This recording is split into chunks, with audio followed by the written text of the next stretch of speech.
Anotações clínicas veterinárias recentes revelam um cenário bem perturbador. Um gato começa a urinar sangue pela casa. A pessoa que cuida dele acha que é pura rebeldia ou vingança, sabe? O veterinário que atende esse gato primeiro, ele olha e acha que é uma infecção bacteriana grave. Mas a literatura médica mais profunda mostra que ambos estão redondamente errados. O gato está, na verdade, sofrendo de um transtorno psiquiátrico severo. Bem-vindos à nossa imersão de hoje. É. Esse é o tipo de mistério que desafia absolutamente tudo que a gente acha que sabe sobre diagnósticos e anatomia. Com certeza. Porque na biologia e particularmente na complexidade do sistema nervoso, a mente e o corpo nunca estão realmente operando de forma independente, né? A linha entre um problema físico que é muito palpável e um transtorno psicológico invisível simplesmente desmorona num caso clínico como esse. Ok, vamos desempacotar isso.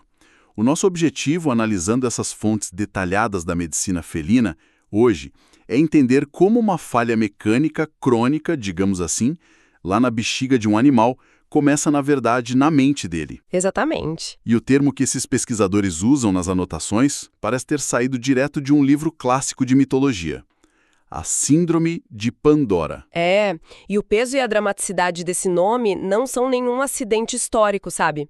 Na mitologia grega clássica, a Pandora recebe um jarro, que popularmente ficou conhecido como a famosa Caixa de Pandora, com aquela instrução expressa de nunca tentar abrir. Mas a curiosidade sempre fala mais alto. Pois é, a curiosidade inerente ganha. E quando a caixa finalmente é aberta, todos os males, todas as dores e doenças imagináveis são liberadas de uma vez só no mundo. Então, na medicina veterinária, especialistas adotaram esse termo de uma forma muito estratégica, como um verdadeiro termo guarda-chuva mesmo. Um guarda-chuva para quando a ciência tem um monte de sintomas desconexos e precisa colocar tudo debaixo do mesmo teto, pelo menos até conseguir entender a mecânica por trás de tudo isso. É uma leitura muito precisa do cenário, porque quando a literatura médica se vê obrigada a chamar uma condição de síndrome, ela já está enviando um recado muito claro aos profissionais de saúde. Não existe um caminho único e previsível ali. Entendi. A síndrome de Pandora avisa ao clínico que ele está lidando com múltiplos males de origens completamente obscuras. E a parte mais desafiadora da investigação é que essa síndrome não segue um roteiro lógico, de paciente para paciente. É cada caso um caso, né? Exato. Em um animal, ela destrói uma barreira de pele. Em outro, desregula o sistema endócrino inteiro. O grau de variação na apresentação dos sintomas é simplesmente imenso. Lendo as fontes, me veio uma imagem muito vívida para tentar ancorar essa bagunça fisiológica toda. É tipo a luz amarela de check engine, sabe? Aquela luz de injeção eletrônica piscando enlouquecidamente no painel do carro. Nossa, sim. É bem por aí. Porque o mecânico abre o capô, desmonta o motor inteiro procurando a peça rachada ou a engrenagem gasta, mas os componentes físicos estão em perfeito estado. O problema real está lá no software do computador de bordo, que entrou em colapso completo e está disparando sinais de erro que fazem o sistema inteiro falhar de maneira randômica. O que é fascinante aqui é um nível de proximidade dessa sua analogia com a realidade neurofisiológica. É assustador. Caramba! Tanto que o debate mais fervoroso nos artigos recentes propõe que o nome Síndrome de Pandora seja alterado num futuro próximo. A comunidade científica quer uma nomenclatura que denuncie a real natureza psiquiátrica do transtorno, justamente para forçar uma mudança de tratamento. Faz todo sentido. Mas até que isso mude oficialmente para que esse guarda-chuva do diagnóstico seja aberto de fato, os veterinários procuram um sinal principal. O mal número 1. Isso, o mal obrigatório, que sempre escapa dessa caixa antes dos outros. E é aí que a gente desce para a parte mais angustiante do relato clínico, né? O sintoma físico que serve como uma grande bandeira vermelha, em todos os casos estudados, é a cistite. E para quem não tem familiaridade com o jargão médico do dia a dia, a gente está falando de um quadro de inflamação na bexiga. Mas os textos revisados deixam muito claro que não é um incômodo qualquer.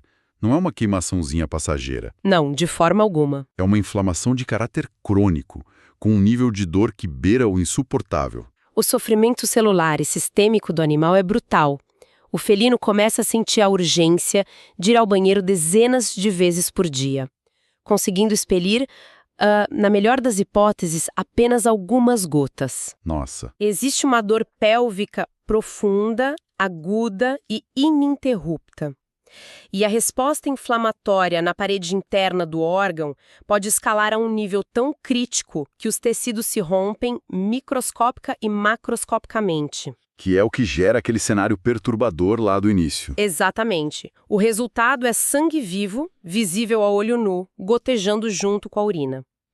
É o corpo declarando o estado de alerta máximo. E é exatamente nesse pico de dor extrema que acontece um desvio comportamental gigantesco que esbarra na forma enviesada como nós, humanos, enxergamos o mundo. O gato em pura agonia começa a fazer xixi pela casa inteira. Na cama, no tapete da sala, fora da caixa de areia. E a gente tem essa mania perigosa de projetar os nossos próprios sentimentos complexos de vingança. A conclusão da maioria das pessoas é sentenciar logo, tipo, pronto, ele tá de birra. Nossa, o que mais tem é isso. Acham que é rebeldia porque o dono chegou tarde em casa ou mudou a marca da ração. Essa antropomorfização, essa mania de projetar emoções humanas no animal é um dos maiores obstáculos para a saúde do felino. O que os estudos profundos de comportamento animal revelam é uma lógica de sobrevivência limpa e simples em ação. Como assim? Imagina como o cérebro daquele animal, que é presa e predador na natureza ao mesmo tempo, processa a rotina. Toda vez que ele pisa dentro daquela caixa de areia específica, ele sente uma dor terrível que paralisa ele. Ah, entendi. A associação cognitiva imediata e instintiva dele é que a própria caixa ou aquele ambiente ali é o elemento agressor. Faz todo sentido evolutivo. Se um ambiente causa dor, a regra básica da biologia é fugir daquele ambiente a todo custo. E é essa fuga que guia o comportamento. Ele procura ativamente outras superfícies pela casa, lugares mais macios que absorvam rápido, ou superfícies frias que talvez tragam algum alívio térmico, numa tentativa desesperada de conseguir urinar sem aquela dor associada à caixa. E aí a pessoa briga com ele. Pois é. Classificar isso como vingança ou mau comportamento é simplesmente virar as costas para um animal em franco sofrimento que está pedindo socorro através da linguagem corporal. Com certeza. E as anotações trazem uma ressalva metodológica muito importante. Ter uma cistite não carimba automaticamente diagnóstico de síndrome de Pandora, sabe? Tem lógica. Afinal, um animal, ou até mesmo um ser humano, pode ter uma inflamação pontual ali por inúmeros motivos mecânicos, né? Tipo um cálculo renal. Exato. A distinção clínica exige um olhar mais agudo. Para o diagnóstico ser fechado, é obrigatória a intersecção de dois cenários: a manifestação física palpável da cistite crônica, somada a sinais irrevogáveis de transtorno de ansiedade grave. Uma bomba relógio. É o casamento letal entre o distúrbio mental de base e o colapso físico periférico. Sem a tempestade de ansiedade patológica operando lá nos bastidores do cérebro, a gente está lidando apenas com um quadro urológico convencional. Sabe de uma coisa curiosa que me chama muita atenção nessas anotações clínicas e nessa complexidade investigativa toda? O quê? É o nível de inteligência e observação que entender os felinos exige. Quem acompanha discussões cheias de camadas como essa e quem se interessa pela biologia dos gatos costuma ter um perfil mental muito bem delineado. São mentes mais investigativas, altamente criativas, inteligentes e profundamente conectadas com o hábito da leitura e da análise de problemas difíceis. Ah, sem dúvida. A capacidade de abstrair informações óbvias, focar em detalhes sutis e conectar dados que parecem completamente soltos é um traço bem claro de um processamento cognitivo diferenciado. E esse é exatamente o perfil que tem um casamento perfeito com a rotina de quem precisa sentar, estudar pesado, processar conceitos densos e se preparar para grandes concorrências, seja um vestibular concorrido, concurso público, concurso militar o exame da OAB ou uma exigente residência médica. Com certeza, exige muito da pessoa. E aqui vai uma orientação precisa para quem tem esse perfil analítico e está nessa fase. Se você é estudante e quer se preparar de verdade, entra agora em medicobe.com.br, baixe o app e aproveite o maior banco de questões do Brasil com provas anteriores de todas as instituições, questões comentadas, resumos práticos, aulas completas e flashcards prontos para revisar onde quiser. É o tipo de arsenal desenhado para quem não se contenta com a superfície. Porque construir uma base sólida com boas ferramentas é o que separa o conhecimento temporário do domínio real de qualquer assunto complexo, né? Perfeitamente. E já que a gente está imerso em mentes complexas, processamento de informações e estresse estrutural, vamos voltar os holofotes para a neurofisiologia do nosso paciente felino. Porque a literatura nos apresenta aqui um enigma biológico maravilhoso. Como é materialmente possível que algo tão imaterial, tão etéreo, quando o sentimento de ansiedade consiga de fato rasgar, queimar e destruir fisicamente a parede de um órgão sólido? A explicação repousa numa cascata bioquímica que é implacável.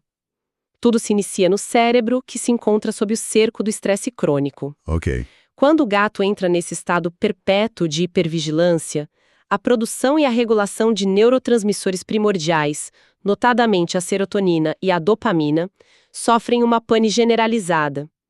E, paralelamente a isso, em resposta ao pânico constante, o sistema inunda a corrente sanguínea com hormônios primitivos de luta e fuga.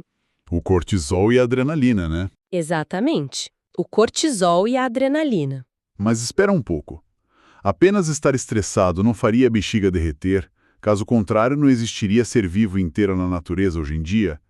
O que diferencia essa reação para ser tão destrutiva especificamente naquele órgão?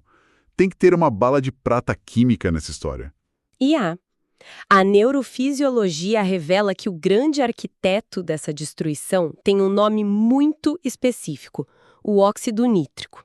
Se conectarmos isso ao panorama geral, o desequilíbrio massivo, que a gente chama de tempestade noradrenérgica no cérebro ansioso, induz o organismo inteiro a produzir quantidades industriais de óxido nítrico. Quantidades industriais. Sim, e esse composto não fica confinado lá na caixa craniana. Ele viaja livremente pelas vias sanguíneas e, por razões fisiológicas ligadas à evolução da própria espécie felina, ele encontra na bexiga o seu grande terreno de impacto. Quando ele inunda esse órgão periférico, ele ataca impiedosamente o que chamamos de camada de Gag, ou glicosaminoglicanos. Camada de Gag.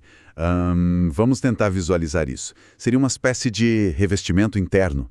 Um escudo para o próprio órgão? Exatamente isso. Pense na camada de Gag como um verniz protetor extremamente espesso e viscoso que reveste toda a parede interna da bexiga. A função desse muco especial é vital. Ele impede que a urina, que, convenhamos, é uma substância cheia de toxinas, altamente ácida e irritante, entre em contato direto com as células sensíveis da parede muscular do órgão. Proteção básica. Sim. E aí o que o óxido nítrico induzido pelo estresse faz é literalmente dissolver e desintegrar esse verniz de proteção. Caramba. Isso significa que a barreira química desaparece e a própria urina ácida do animal começa a queimar o tecido muscular exposto? Exatamente. Ocorre uma inflamação química brutal de dentro para fora.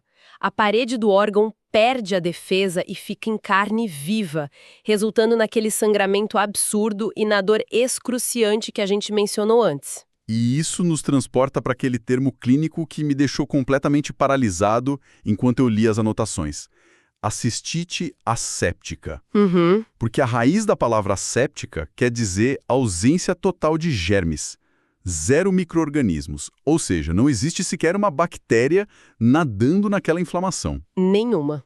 Então, se o problema é puramente uma dissolução química causada pela mente, dar antibiótico para esse gato é um erro médico enorme, correto? É uma conduta completamente inútil para o problema urinário e profundamente prejudicial para a saúde sistêmica do animal. Piora tudo, né? Piora muito.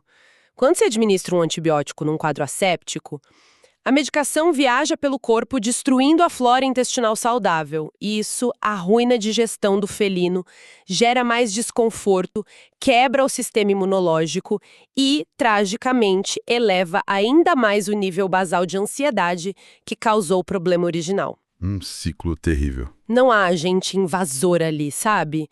O grande agressor é o próprio cérebro do felino travando uma guerra insana contra o próprio corpo, como resposta a um ambiente que ele considera hostil. É uma resposta autoimune desencadeada por um pânico crônico e invisível. Isso muda completamente a perspectiva. Muda tudo.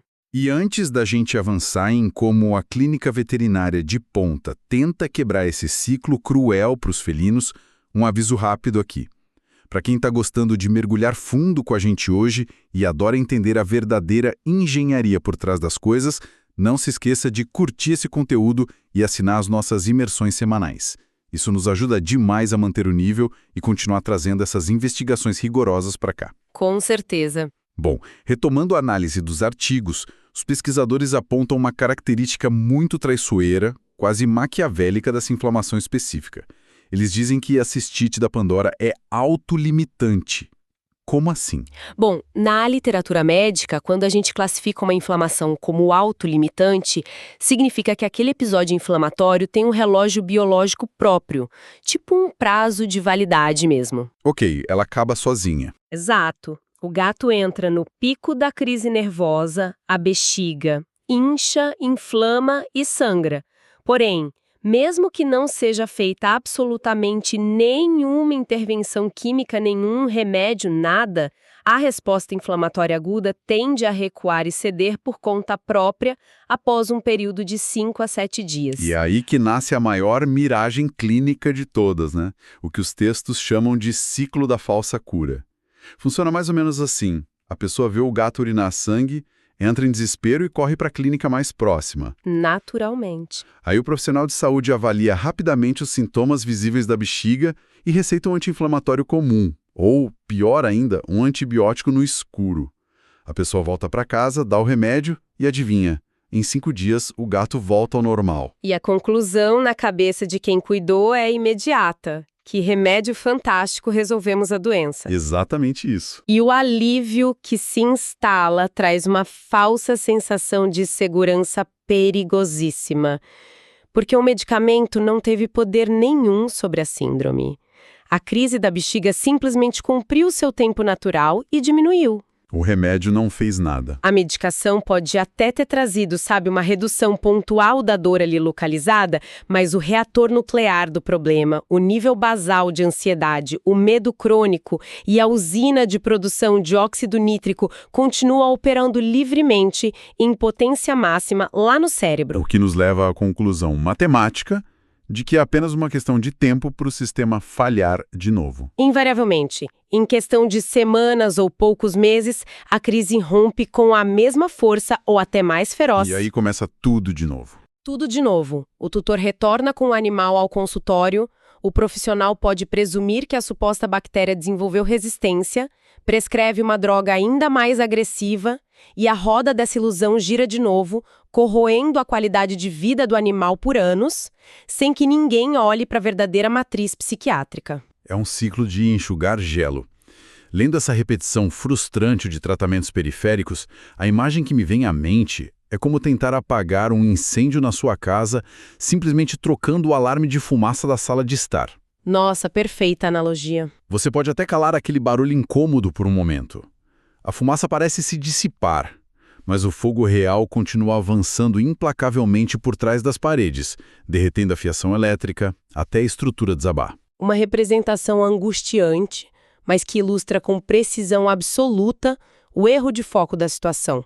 Porque enquanto a terapia for direcionada unicamente ao órgão de choque, a bexiga, o tratamento está fadado ao fracasso contínuo. Claro. Estancar a dor aguda é um dever ético imediato, óbvio, nenhum animal pode ser deixado em agonia. No entanto, ignorar o centro de comando emocional impede qualquer possibilidade de remissão duradoura da doença. E a analogia da mitológica caixa de Pandora volta a cobrar a conta nessa altura da investigação. porque, de acordo com o levantamento dos especialistas, os males que escapam do jarro raramente vêm sozinhos, né? Nunca vêm sozinhos. A bexiga inflamada é o sintoma âncora, mas a literatura lista uma série impressionante de outras patologias e distúrbios simultâneos, as comorbidades.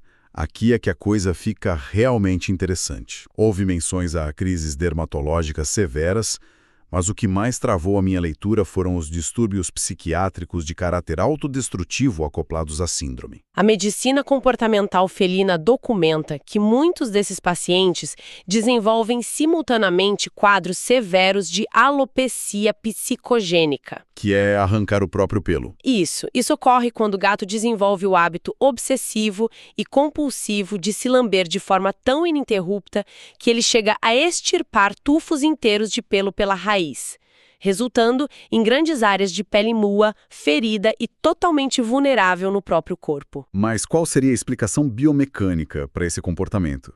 Por que um sistema nervoso em frangalhos faria um animal optar por se deixar praticamente careca e ferido? A chave para entender a alopécia psicogênica está na biologia da tentativa e erro do cérebro para se automedicar.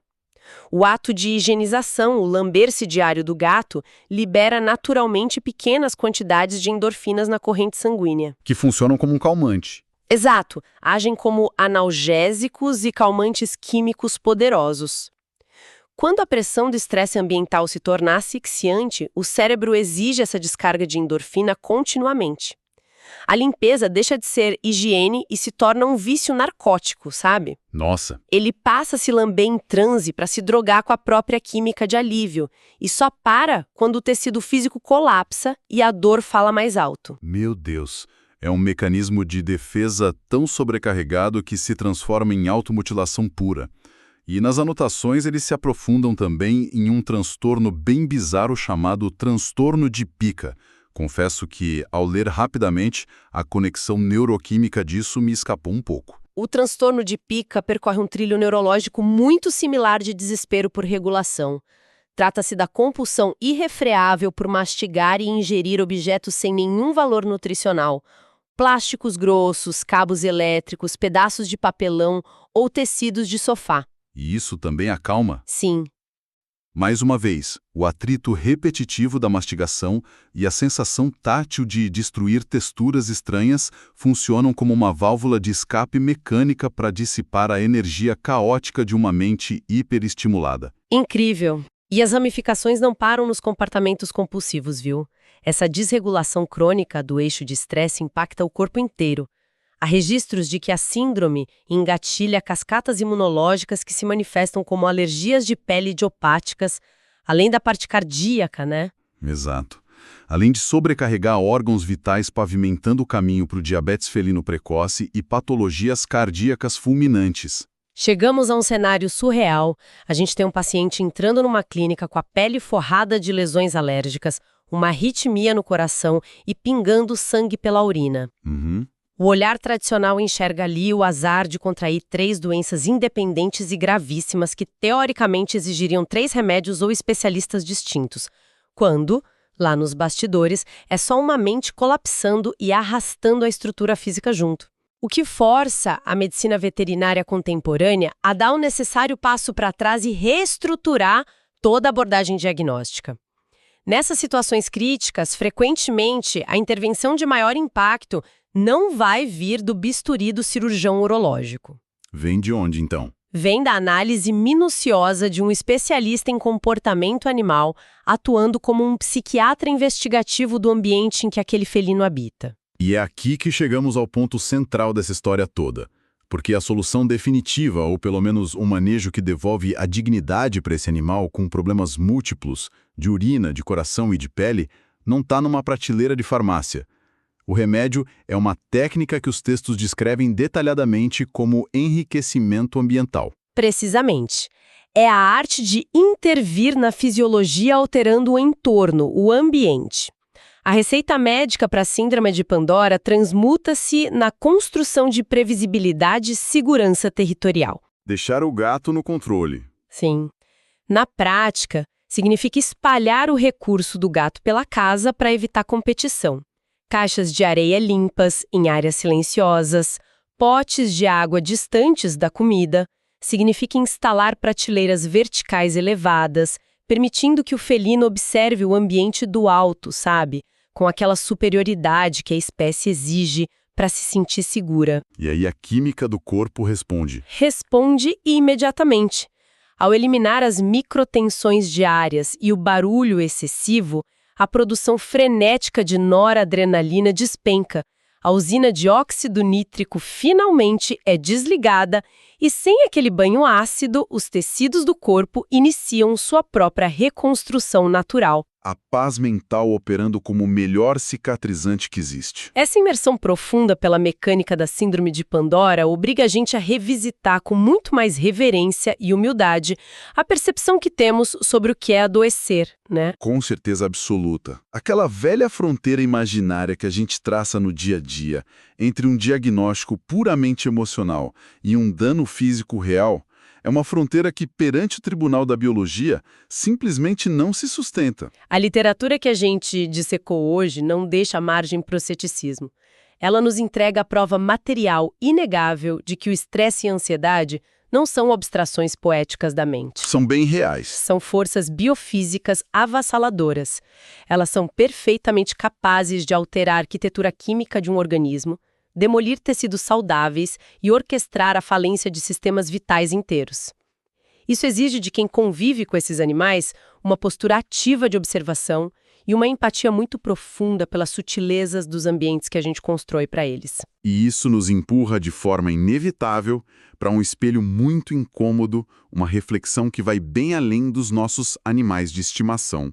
Se a tensão silenciosa, o medo reprimido e não verbalizado de um felino detém a potência química necessária para liquefazer as paredes de órgãos internos e disparar doenças autoimunes catastróficas, Pois é. quais fardos emocionais crônicos, quais tensões de sobrevivência mal resolvidas podem estar silenciosamente bombardeando as nossas próprias células agora mesmo? É o nosso próprio check engine piscando, né? Da próxima vez que o nosso próprio check engine interno acender, seja através daquela gastrite que nunca passa, daquela dor lombar persistente ou daquela exaustão imune inexplicável, talvez a resposta não esteja em buscar o próximo remédio que calhe o alarme. Talvez seja a hora inadiável de investigar a sanidade do ambiente e da rotina em que o nosso próprio software está sendo obrigado a rodar todos os dias. Fica a reflexão para quem nos ouve. Continuem questionando o que parece óbvio e continuem investigando as entrelinhas. Até a nossa próxima